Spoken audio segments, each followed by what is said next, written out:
Um, I think many of you are lucky to know Susie already. Today she's going to speak to us about unleashing the magic of plant medicine.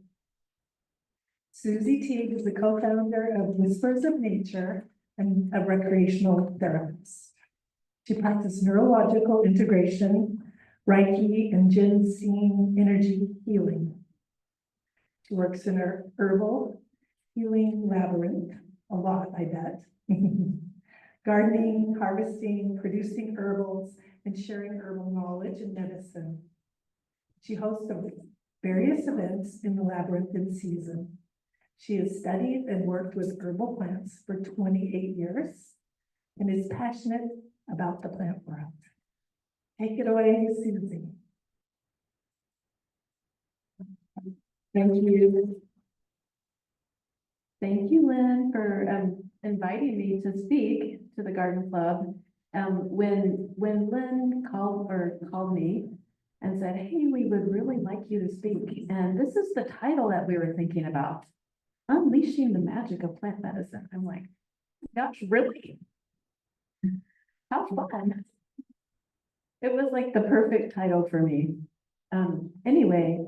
So I am going to unleash a little bit of plant medicine in my body right now. You guys can witness this. This is two of the kind of calming plants that kind of helps your body just like settle. Lavender. Does anybody grow lavender in your garden already? Really? I'm going to take a little lavender glycerin right now. Thank you, plant. Thank you, lavender. I would love to start with you guys just closing your eyes or soften them if it doesn't feel comfortable to close your eyes, and just focus on your breath. Take a slow breath in through your nose and out slowly through your nose or your mouth, whatever feels most comfortable. Now imagine one of your favorite plants. It can be a plant from your garden as you're walking in, one of your indoor plants that you're paying attention to right now. It can even be a tree. There's no wrong. Whatever plant comes to you right now, just allow that to be there. And notice the colors of the plant. The smells, if there's any smells, or if there's a taste, if it's something that you eat. And notice what the plant feels like. Notice your presence with this plant ally of yours. Notice how you feel around the plant. Do you see or hear any kind of communication happening between you and your plant friend? Now take another breath and bring your attention back to this space, this room, all of us here today, all the gardeners, and open your eyes when you're ready.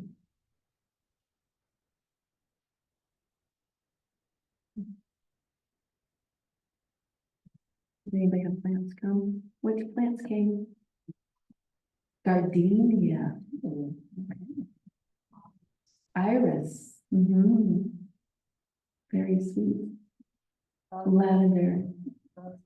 Roses. Ooh, nice. Okay. Sweet. Thank you guys for doing that. I am a recreation therapist, very experiential learner. So I'd like to begin today with just sharing our symbiotic relationship with each other as humans and with the plant world. And I want to start with actually kind of a gratitude and a thank you, and sharing some synchronicities that happen in life and that happen with plants. Actually, I want to go back to the raffle when you pick the numbers, you pick 67. To me, that was a synchronicity because I was born in 67. And then you chose 57. And I'm like, oh my gosh, that 5 and 7 are like two of my favorite numbers. Anyway, then you pick the 24 or 42. Anyway, it just kind of goes on and on. And then you actually won the prize. I was like, that's pretty cool. Anyway, I'm a very heart person, very heart-centered, and I notice those things. And I wanted to share part of my story and Nick's story, my husband. We've lived here on Lopez about 20 years now, full time. And when we first got here, I've been a gardener for many years. And when we first got here, Nick and I were talking, and I kind of just said, I'm putting this out to the universe.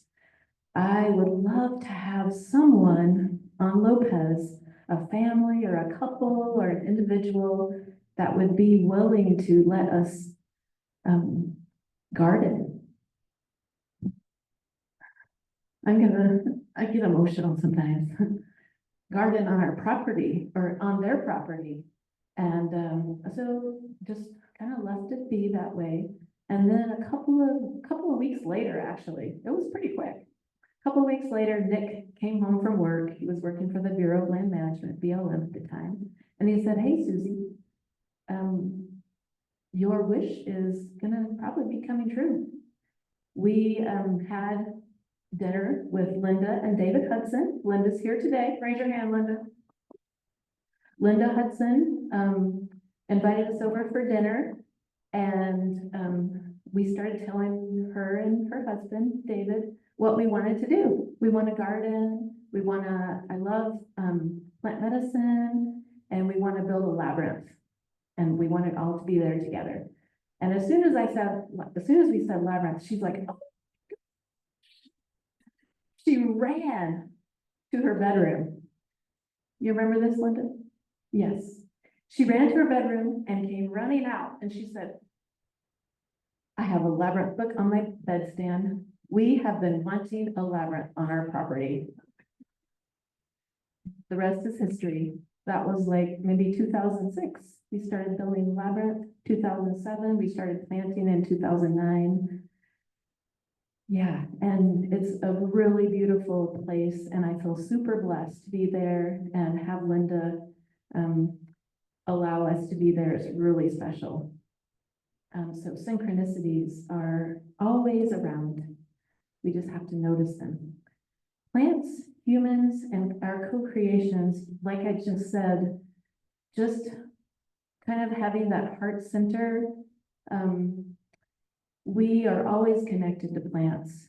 We are reliant on plants for our breath, for our food. We can't breathe without plants. I actually kind of partially joke, that plants are actually smarter than we are. They've been around for like 450 to 475 million years, whereas humans have been, depending on your belief system or such, have been around on the planet for maybe 500,000 years. So plants have a few things to share with us and teach us. We are part of nature. We are, us humans, we think we're so smart, right? We are. We're smart in many ways. And I think we forget sometimes that we are animals. We are part of nature. We're not in charge of nature. And I just think that's a really important thing to always remember and stay connected that way. Now, this plant up here in your lower right corner is horsetail. You guys know horsetail? I'm a weedy person. And a lot of people think horsetail is a weed, right? You guys weed it out of your garden. It comes back. Yeah, it's been around for 450 million years. It's one of the first plants in the plant fossil records. So it's got something to share with us, and it's medicinal. Another plant that's really old are ferns. I think it's so cool that ferns and horsetail are here on Lopez Island. It's really cool. Say again. I thought horsetail was. Oh, maybe it is. Yeah. Okay. I'm not a botanist, so they're in the same family. Yep. Plant medicine magic. I think the magic is in every day that I live, and I try to notice it every day. And plant medicine, like I said, has been around for hundreds of thousands of years. And indigenous peoples are some of the peoples that have held on to that over the years and over time. And I would venture to say that all of us in this room have some sort of indigenous roots, whether it be in Europe or North America, South America, wherever our ancestors are from. We have that memory inside of our DNA, and it's really sweet to me to feel that connection and to know that it does exist. This picture of me, I'm gonna look up here. The picture of me is there at our labyrinth. How many of you guys have been to the labyrinth before? Okay, so maybe half the folks in the room. If you haven't been, you're very welcome to come and walk the labyrinth sometime, especially like starting in May. It's like so beautiful there. But right at the entrance of the labyrinth, there's the gate that walks into the labyrinth. That I'm picking hawthorn blossoms. And hawthorn is beautiful plant medicine. Does anybody know what hawthorn is kind of known for? Heart. It's heart medicine. Exactly. So the leaves, the flowers, and the berries, I'll show a picture of the berries later. They're really known for heart. I've got some hawthorn berries tincturing right here, and hawthorn flowers and leaves tincturing right now to make like a beautiful little heart medicine. Anyway, the part of this that I think is really special, talk about plant communication. When we built the labyrinth, we kind of had to clear this whole area. It was all rose thickets, and rose are also heart medicine too. But we left standing the hawthorn tree, and hawthorn, heart, that kind of emotional, spiritual part of your heart, keeping your heart open. It's right at the entrance of the labyrinth. And when we built that space, we built it as a place that people could come to be in their, kind of in their hearts, actually, to be able to come in and feel like, feel contained, like an open container for you to just walk in and feel like really sweet, like to just be in that space. So I think it's kind of cool that the hawthorn is like that symbology of the heart. You know what the funny thing to me, even though I'm kind of a heart person, when I was putting this presentation together, I think I thought about it before, but I actually really thought about it like, oh, look, it only took me 20 years to like realize that this was what was going on. Anyway, let plants be your medicine, and let your medicine be plants. So look at these gorgeous, this gorgeous salad, right? With the nasturtium and borage and the lettuces, and then these beautiful, vibrant colors, right? Of vegetables and fruit. You guys are you guys vegetable growers? Yeah. What other types of things are you growing in your gardens? Tulips, dahlias, beans, okay. Vegetables? Yeah. Carrots? Okay, cool. Snap peas, okay, cool, nice. Okay, I want you guys to, how many people talk to their plants? Nice. Oh, good, I'm in good company. And anybody sing to their plants? Yep, me too. Okay. Has anyone ever had like a plant kind of talk to you? You can close your eyes if you want. If everybody closes their eyes, can everybody close their eyes for a second? No cheating. Okay, raise your hands if you've ever had a plant. It might not have been words, but maybe you got like a message from a plant. Come on, you guys, be honest. Your eyes are closed. Okay, you can open your eyes. Okay, there's a handful of you guys that have had that. When you're kind of in that heart space, it actually is possible. I think everyone in this room has that ability to like have that message come to you. I'm going to shift gears just a little bit and kind of segue into the seasons. And I'm kind of a seasonal, well, all of us are. You guys were talking about that earlier, looking at the winter. Right now, what is it time to start planting? Right? It's still cold. It's like everything is dormant. And it also, this time of year is time for restoration, relaxation, quiet, right? And we are starting to plan for our garden. So like you guys were talking about for the plant sale, you're starting to think about, okay, what seeds am I going to plant this year? Those kinds of things. So all the seasons are important. And Nick and I are really super happy with the winter because we get to rest a lot more. You'll see in a little bit why we need the winter. So then we moved into spring, right? Spring is all about the new growth. Everybody gets excited. There's more sunshine. We've got this picture here of our little greenhouse. We've got little seedlings going. Sometimes we start the seedlings earlier. We also sometimes get some of our seeds from T&D Farms. Diane's here. Diane, raise your hand.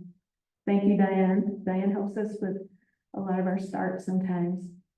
And, you know, I think about the months, like in March, what is like one of the great plants that comes out in March? Daffodils. I heard somebody say it. Aren't they up already? Oh, my gosh. Oh, geez. I thought, am I seeing anything? No. Serious. Right. Thought that's- Oh. Okay. Yeah.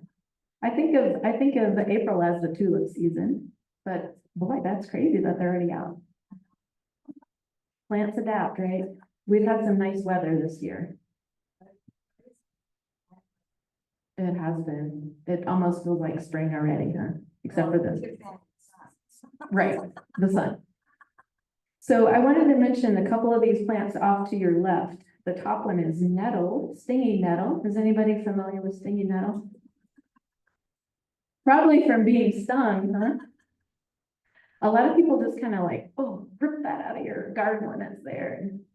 But it comes back too, like horsetail, right? So stinging nettle is actually it's a medicinal plant as well. And it is good for, in the springtime, it's like very nourishing to your body.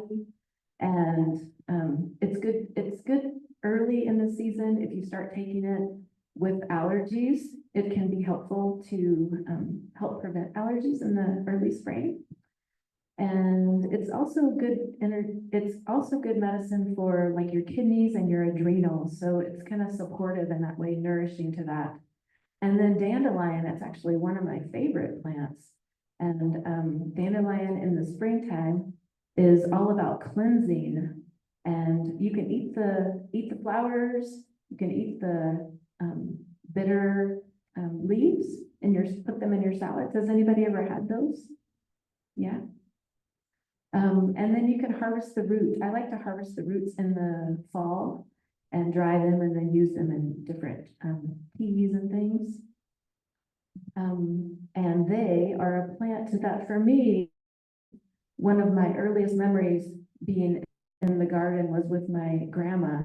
And at my grandma's house, there was always dandelions around and, you know, kids pulling dandelions and putting the, you know, the green or the yellow under your chin and just kind of having that little fun time with the dandelions. And it reminded me when I was putting this together, wow, dandelions been in my life a long time. Do you guys have dandelions growing around your place? Right? Yeah. Okay, yeah. Yeah. Well, I just wanted to say the dandelions, like, they're right there all the time. Emily, is this too loud? Okay. Dandelions growing all around your yard. This is another part of plant magic to me, is if you're in your yard and you are having a hard time getting something to leave your yard, there's like this big patch of dandelion or whatever, horsetail. Those are actually clues that the plant is. You guys probably think I'm a little crazy talking about plant communication so much, but it's kind of part of the magic of plants trying to communicate with you, because what a lot of herbalists believe and know is that if they are right there kind of in your backyard, they're actually some of the plants that you probably need or someone in your family needs. So it's kind of one of those things like, maybe I should pay attention to this. So is it okay if I tell another story about dandelion? I've got so many stories, but I don't want to keep you here all day. Dandelion, when we first started the labyrinth, it took a long time to figure out what we wanted to plant, but we started planting lots of different things. And after about a year or two, I noticed that there really wasn't any dandelion around. And I was, this is interesting. Like, dandelion, where are you? Well, guess who showed up the next year? Dandelion.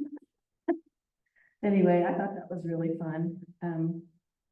So I also wanted to see some of the folks that are in the labyrinth. At the labyrinth, we have the labyrinth keepers on Saturday mornings, starting in the springtime, and then we go through spring through fall. And a couple of the labyrinth keepers are here today, Barb and Ruth, Nick, anybody else I don't see. Anyway, we have a really fun time. And so in the springtime, there's just some of our labyrinth keepers.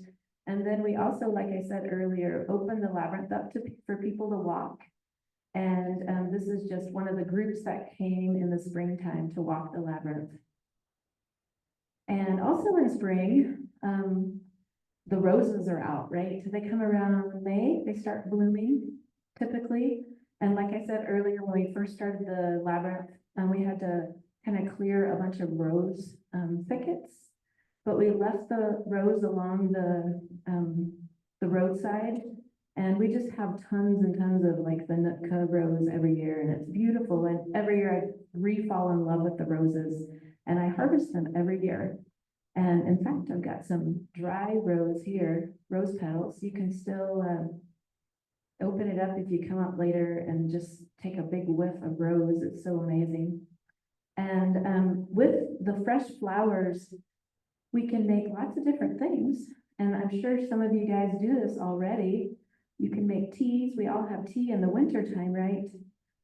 But we can also have make fresh herb teas in the springtime. The waters, the rose, this corner here, I've got rose, kind of simmering. It's not like you don't boil it because it would take everything out of it, and it would turn bitter if you cook it too long. And then to the left of that, does anybody recognize what that might be? Fir needles. Yeah. In the springtime, they're total amazing medicine.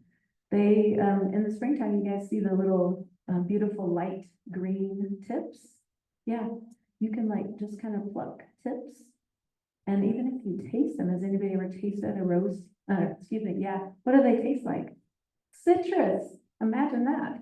How can a fir tip taste like citrus? Well, they're packed with vitamin C. So it's good medicine. So in the springtime, I like to do rose and fir waters and just have a little medicine with those right there. And they're right in a lot of our yards and close by. And then I also like to do flower essences, which this in the upper left-hand corner are violet flowers. And they start coming out in the spring, right? Violets are really good medicine for your lungs, and they're also good skin medicine.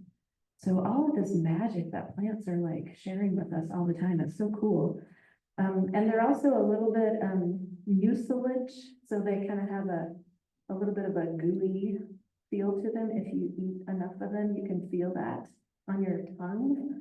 And that's actually helping. It helps lubricate things in your body. And this is again the hawthorn. Hawthorn's one of my faves, so I always have to show that one whenever I can, because there's a lot of hawthorns on Lopez, right? Yeah. Caterpillars, yeah. Don't even bring that up. But it's interesting, like when I said that about what grows around you, like can be helpful to you, those hawthorns are like, I think they're talking to us. But they might just be saying, thank you guys, because on Lopez Island, we are heart-centered a lot. So it's what a blessing that we're here, right? So then we're shifting into summer. In summer is all about abundance and beauty and just like working hard. And I've got the horsetail up there again. And I wanted to show you guys the fresh horsetail and then the dry horsetail. We have a barn at the labyrinth and we do a lot of drying, and horsetail is one of the things that we dry. The medicine of horsetail is something that you want to dry. You don't want to use it fresh because it has a lot of natural silica and it is kind of glass-like. So it would actually kind of cut you, like, I mean, it could. The particles are just so tiny and sharp. So you want to make sure you dry horsetail if you ever decide to use it for teas. But I used to have one that she passed away since now, but she used to call me all the time and say, Susie, can I get some of your horsetail for my tea? So it's good medicine for urinary tract, and it's good for your bones and ligaments and joints. It's just really good medicine for lots of things. And then, of course, the lavender. Dixie had lavender come to you. It came to me, too. We have a ton of lavender in the labyrinth. And lavender is just so beautiful, right? And just when you walk by and feel the flowers and then smell, you're just like, oh my gosh. So it's calming, soothing medicine, and it's also hence, it's good for anxiety. And it also has an uplifting quality to it. So it's also a kind of a natural antidepressant kind of thing. Now, I just want to give it a little disclosure. I'm not a doctor or a scientist or anything. So any of these things that I'm telling you, like medicinally, I would never say, stop your whatever medications you're taking and start using these. That's not my intention at all today. So I just wanted to say that. And these plants are medicinal. So there's a picture of me here. Nick and I are usually the main people that are harvesting the lavender, and we dry it, and there's just tons of lavender. I've got a big thing of lavender here. It's probably one of the biggest things that we have on hand is lavender. And we used to do the farmer's market years ago, and people would come every weekend season and get lavender bundles. It's super popular thing for a farmer's market if anybody ever wants to do that. But lavender is so beautiful. And this variety is the head coat, that really dark bluish purple. It's so amazing, and that was like people's favorite. And then this one on the outside here is the Grosso variety. And it's nice long stemmed and super aromatic. So still in the summer, we've got lots of joy, work and play happening in the summer in our gardens, heavy on the work, but also it's super sweet and fun to be in the labyrinth in the summer. Two of these plants here are lemon balm on the left-hand side, and our labyrinth loves having a lemon balm. It likes to just kind of spread around. It's in the mint family. Does anybody grow lemon balm here? Yeah. Yeah, it loves Lopez, doesn't it? Yeah. Do you guys use the leaves for anything? Yeah, Dana, tell me about you. Tea. Tea. I call it my greenhouse because it's warm. I think you're right. It does like it warm, and it's pretty drought tolerant too, right? Yeah. Yeah. Good thinking. We are full sun at the labyrinth, so the labyrinth is just a haven for really sunny, warm, wanting plants. But yes, tea, do you have the tea dry or, yeah, yes, awesome, yeah. Hey, mint and different things. Yeah, yeah. So in the spring, I like to harvest it and make the medicine, or make the teas like fresh. You can do that. And have you ever done that, Dana? It gives it a little bit more of a gooey property. I mean, it's kind of interesting, but it's cool. And then you can also dry it, like Dana said, and I use it a lot for the labyrinth keepers on Saturdays. We make, like you said, with other mints. Lemon balm is in the mint family too. And then we like to make lemon balm wine too. It's pretty yummy, kind of a fruity wine, you wouldn't think, but it is. It's really yummy. And then we got calendula there, of course. Who has calendula in their gardens? Yeah, a lot of people. Calendula is like such a beautiful plant, and we've got Barb there helping harvest the we do a lot of drying, so these are some of the drying racks that we have that Nick built. And this is Barb and I, last year we were harvesting calendula. And I use calendula in all of the salve making. I've got 4 different salves that are on the table you guys can look at later, and then here also are some dry calendula from the racks. And they just have this beautiful, they're still super orange and glowing. Am I doing okay? Yeah, okay. Superfoods, I wanted to talk about, I didn't want to talk about like tons of like different plants that, I don't know, I just wanted to talk about things that are really, that you guys might be growing in your gardens already. And kind of point out the magic of that and how many antioxidants are in all of these berries and fruits and the vitamins and minerals and all of the properties that you're probably already growing in your gardens.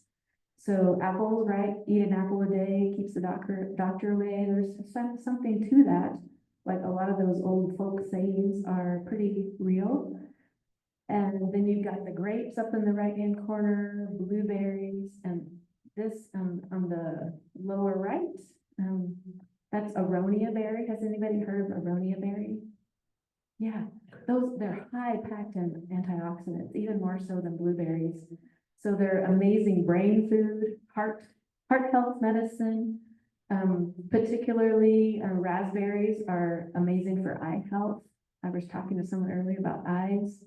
Raspberries are kind of known to help with like cataracts and macular degeneration, eating lots of raspberries and picking them. Does anybody like to pick berries? Yes.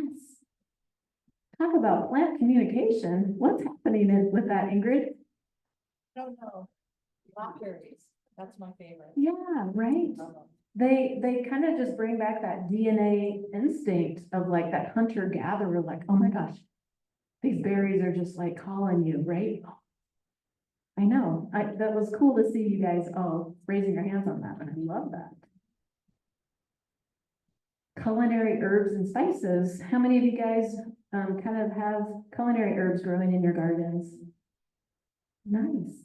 Well, you are packing yourselves in your gardens full of antioxidants and anti-inflammatory medicine. So eat lots of it. All of our ancestors were really smart when they started using all of these plants, and they passed it on to us, thankfully, and we're still using them. So keep using them. You can make them in teas, fresh or dry, and eat them on your food like you're already doing. Here we've got, I added the garlic, or this is onions actually, but garlic is in there, right, with garlic and onions. They are amazing antiviral, antibacterial, antimicrobial, good medicine in these foods that we're growing and culinary herbs. And then of course, we got parsley. I've got the sage here, thyme, rosemary, basil. Basil's a little bit different than most of these other ones that I've got here on the screen. Most of these plants are very warming, so they're they kind of warm your body up. Basil, on the other hand, kind of cools things off, which just kind of makes sense. It's an annual that you grow in the summertime. So having that basil in your tea in the summer helps cool things off in your body. And it's also a really good, like, it helps you adapt to things in the summer or anytime, really. It's an adaptogen. And then I've got myself kind of processing a few things. The cilantro, I didn't have a picture of cilantro, but I'm processing that here. And basil, making basil pesto. You guys basil pesto makers? Yes, it's the best, right? Yeah. And then we move into late summer and fall. And fall to me is all about celebrating the harvest. We're still harvesting some things in the fall. We do a lot of harvesting in the summer, but in the fall, you know, we have more the fall plants. I've got echinacea here. Does anybody grow echinacea? Yeah, nice. Do you guys do you know what echinacea is used for? It's very beautiful. Yeah. I mean, just having it in your garden is amazing, and it's good medicine, just having it in your garden. A lot of people know it mostly for like immune system building. And it's one of the first plants in Western medicine that was kind of used for immune system, like maybe like 125 years ago or whatever. But so it's the whole plant can be used for immune building. And most of the kind of herbalists in the herbal world, there's so many herbalists in the world now. It's crazy how many people are so into wanting to know more about plant medicine. It's so cool to me. Echinacea, actually, the first thing that it was really ever used from the Native Americans and such are the poisons in your blood. So like spider bites, snake bites, anything that's toxic in your body, like from some kind of a bite or something, blood sepsis. A lot of those types of things people use echinacea for. And still, although it is known for the immune thing. And then we've got our labyrinth keepers again here. Ruth is in there, I think. Barb might be. And then to the left here is the hawthorn berries I was mentioning earlier. So aren't they beautiful? That red. And that's something else that the plants can kind of help you and tell you too, if you're kind of looking at them, just paying attention to the colors of them, like red is like blood, right? Yeah, so it's good for your circulatory system. And then this is, sometimes I do classes or workshops and things, and this is a bunch of us processing some of the dry plants that were hanging in the garden. And then up in this corner here are a lot of the dry plants in the jars labeled. And then sometimes if we run out of jars, we use bags until we get them in the jars. So yeah, lots happening, right? And then of course there's some walkers in the labyrinth and all times of year. People are walking, really sweet and beautiful. So also in the fall, we're doing a lot of processing, right? Do you guys make anything in the fall? What kind of things are you guys making? Applesauce. Applesauce, yeah, there's some applesauce there, yeah. Tomatoes. Tomato sauces, apple sauces, salsas, Plum sauce. plum sauces, jams. Lobster mushroom. Whoa, ooh, now that one takes the cake. Nice, that's awesome, Lynn. Mushroom. Yeah, mushroom pickles, lobster mushroom pickles. We found our first lobster, actually Nick found our first lobster mushrooms last fall. It was amazing. I was a little nervous, but then Nick convinced me it was good. They were okay. So we do a lot of processing of our plants. We do lots of these, all of these jars are mostly all of our fruit. We grow so much fruit and we make cordials with the fruit. We don't put sugar or anything in them, just like kind of an alcohol base and the fruit and let them sit. And then they're just like these amazing antioxidant medicine to sip on in the winter time. Raspberry medicine is kind of what Nick and I are sipping on right now a little bit. so good. Oh my God. And this is our little granddaughter, Billy Joe. She and our daughter Cheyenne lived here for about 5 years on the property at Linda's. And Billy Joe and I spent a lot of time in the garden. It was so special and sweet. And talk about magic. When you're around little kids, the magic always comes out, doesn't it? Yeah. So we've harvested some grapes and we're putting them on the drying racks. They're actually the dehydrator. We have a dehydrator at home, but we have the other drying racks at the labyrinth. And then of course we make raisins, right? So that's a cool thing. And then we've got some of our other plants that we're using in the dehydrator. It sounds like a lot of you guys are processing a bunch of things. It's so cool. Of course you are, you're all gardeners.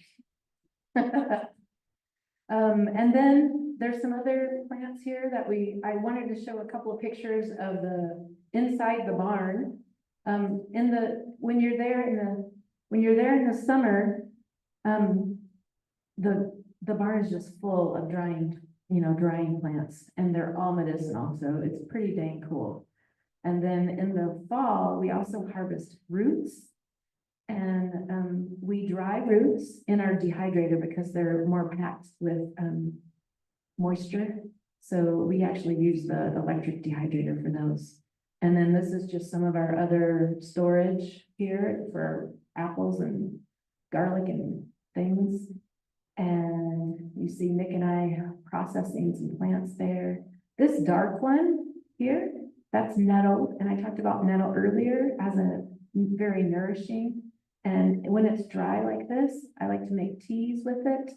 And again, I said it's really good for like your adrenals and kidneys.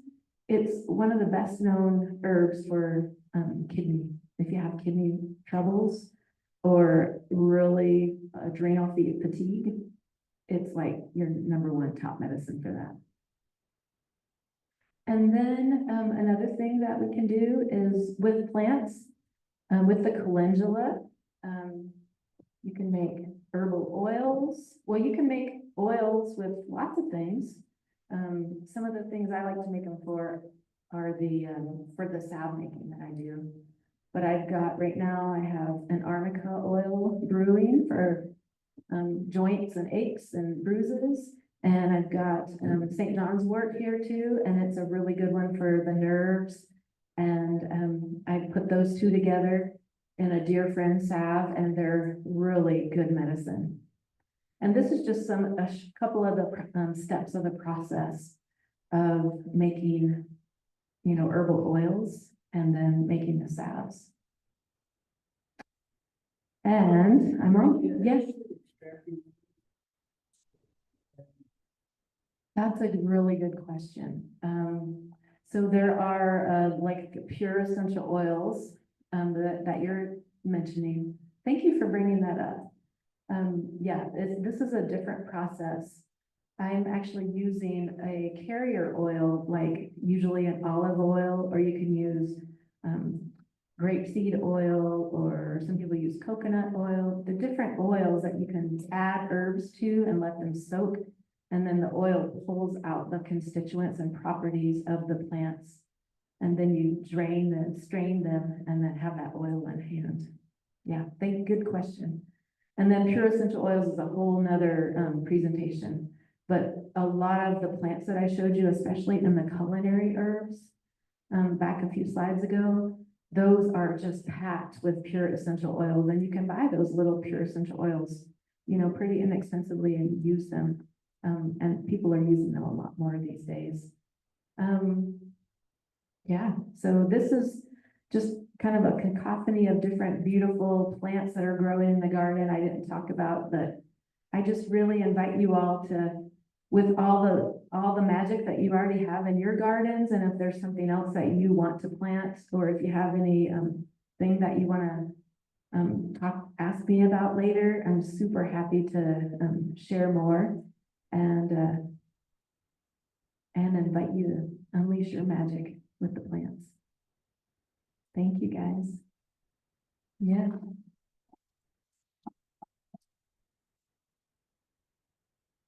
And I was, yes. Yes, yes, Ingrid. Rose hips, yeah, awesome. I know that, I grew up on a syrup that they make in the Netherlands, rose crusade. It's a rose hip syrup. Yeah. I'm wondering, and it's really tasty, I'm wondering if you've ever made anything. Well, I'll back up for a second for you. I would encourage you to actually make that, syrup that your family has done. That's like a traditional thing for you and your family, and go for it, is what I would say. The rose hips are super high packed in vitamin C. Yeah. And are they native roses? Awesome. Yeah. Yeah, I don't know. Yeah, I don't know either. I'm just wondering why people haven't, people don't use them more on the island, because we're surrounded by them this spring. Tell me, I'm with you. Why are people using the medicine around us more? I agree with you. So the, kind of the idea that people in the plant world like to say is let one frost happen and then harvest the rose hips. Yeah, so harvest them in the fall. Yeah. Yeah. Yes. Dana. Just planted days of last year. So is it the flower to dry and put to? Good question. So you can harvest the flower and the leaf if you want and dry them and then have them on hand for tea. The majority of the medicine is in the root.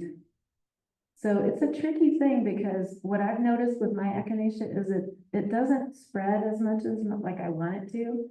So just be careful not to over harvest it. But then if you let the coneflower actually really go to seed, then you can start your own patch again. And it needs to be cold stratified, thank you. It needs the cold temperatures to freeze the seeds before it'll germinate. Yeah, and it takes a little while for it to germinate, so, yeah, good question. Yes, sir. Very carefully. Yeah, good question. I'm glad you asked that. So I wear rubber gloves and very thick clothes. My Carhartts and my Carhartt jacket, thick gloves, and you harvest them. I would let them get about this tall. And then, well, there's a couple times a year you can harvest it. When they're about this tall, harvest about 2/3 of the plant. And then at the bottom of the plant, let a couple of leaves still be showing, because then you're gonna have a nettle patch longer. It'll start growing, like pruning lots of things, right? When you do your basil is what I'm thinking of. So that's how you do it. And then you can actually let it grow taller and harvest it. There's a little bit of controversy to some people about waiting too long for the nettle. And when the nettle actually goes to seed, is actually some of the highest potency of the anti-allergy that I was talking about early on. So the earlier you harvest it, the more nutritious it is. The later, the more packed in the medicinal properties.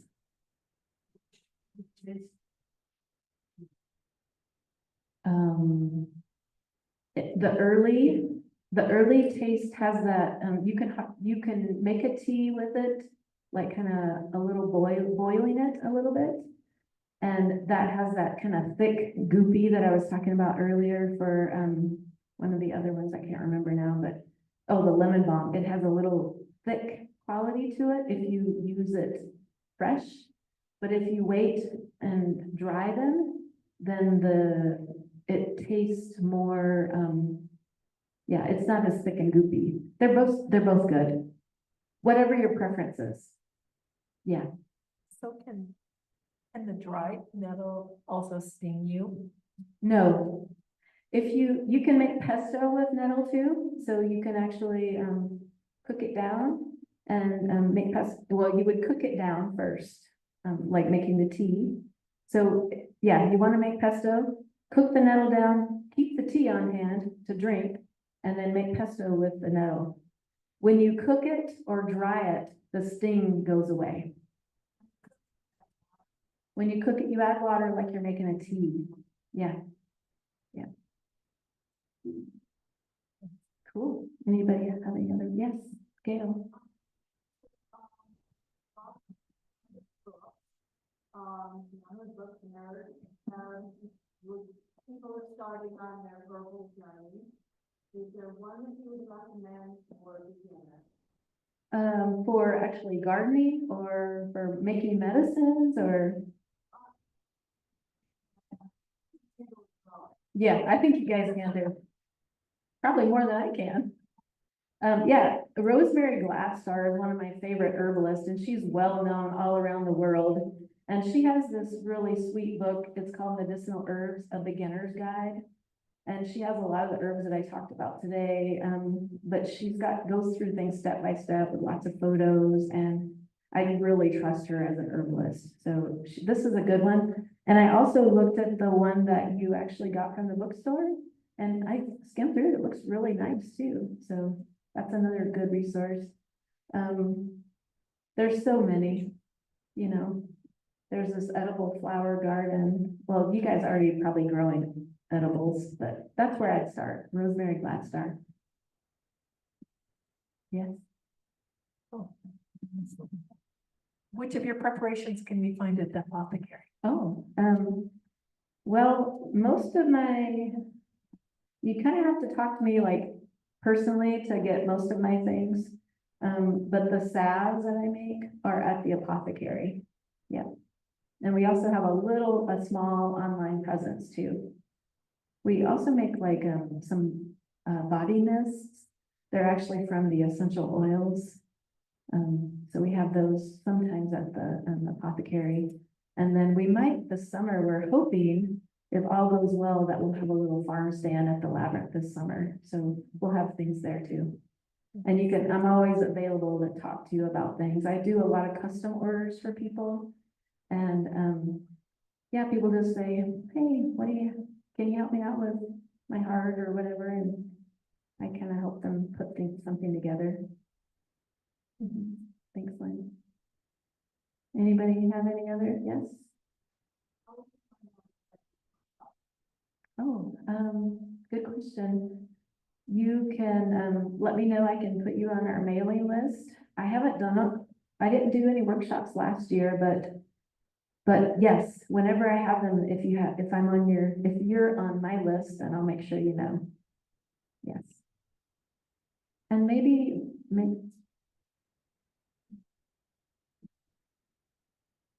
that's a great idea. I can let Ruth know, or Lynn, or Bixby. Right, that's a good idea. Yeah, if I do some work, whenever I do workshops, I'll let you guys know, and you can put it in your newsletter. Thank you. Good thinking. Yes.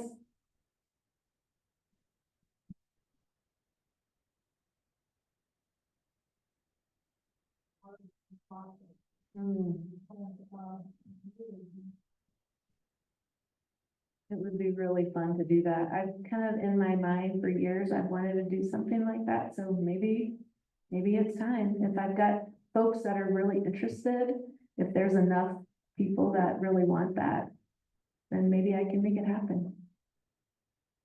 Yes. I do have to say one plug. Susie did a workshop for, what did I have, 10 girlfriends about a year and a half ago, a half-day workshop. And I think the theme was sort of graceful aging or something like that. And we met at the Labyrinth and went through the most incredible, really deep dive into what Susie does. And she just did that kind of, I contacted her and we said, a price, and it was really a cool thing to do. So maybe we'll see more of those. Sorry, maybe you didn't want me to say that. That's okay. I actually, you can ask Nick, I've always talked about wanting to do classes and I don't do them a lot because so many other things are happening, and if there is lots of interest, then I think it'd be a really fun thing to do more. Anyone else? Yes? I do want to say volunteering on Saturdays. We want to have some. Whatever. Is a wonderful supportive community. You don't have to go every single.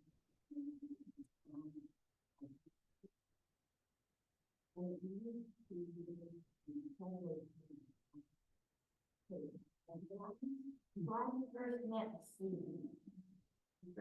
Susie, it was Nick's retirement event, and I walked the labyrinth and noticed there were lots of dandelions. I grew up in New York City, and I say to Susie, Susie, do you ever have anybody come help you prune or weed? This place is overgrown with dandelions. And that's the first meeting of Susie that I had.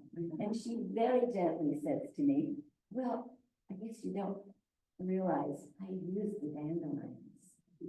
And so then I had to sort of backtrack and say, yeah, but what about the ones in the past? So that began a 4-year relationship of me going many, many Saturdays and learning what to pick and how to grow. And when I walk the labyrinth, even in the winter, I visually think about how it changes over the season and what I will work on in the summer. And Susie always has ideas of what she would like the volunteers to do on Saturdays, but that could be standing and watering. It can be pruning, or it could be like me, who hears exactly what she would like us to do, and then I do my own thing. Do come, it's amazing. So we usually start in May, but we might start earlier this year since the weather's so nice this year. It's usually spring on Saturday mornings, usually 10 to noon, just a kind of a short window each week.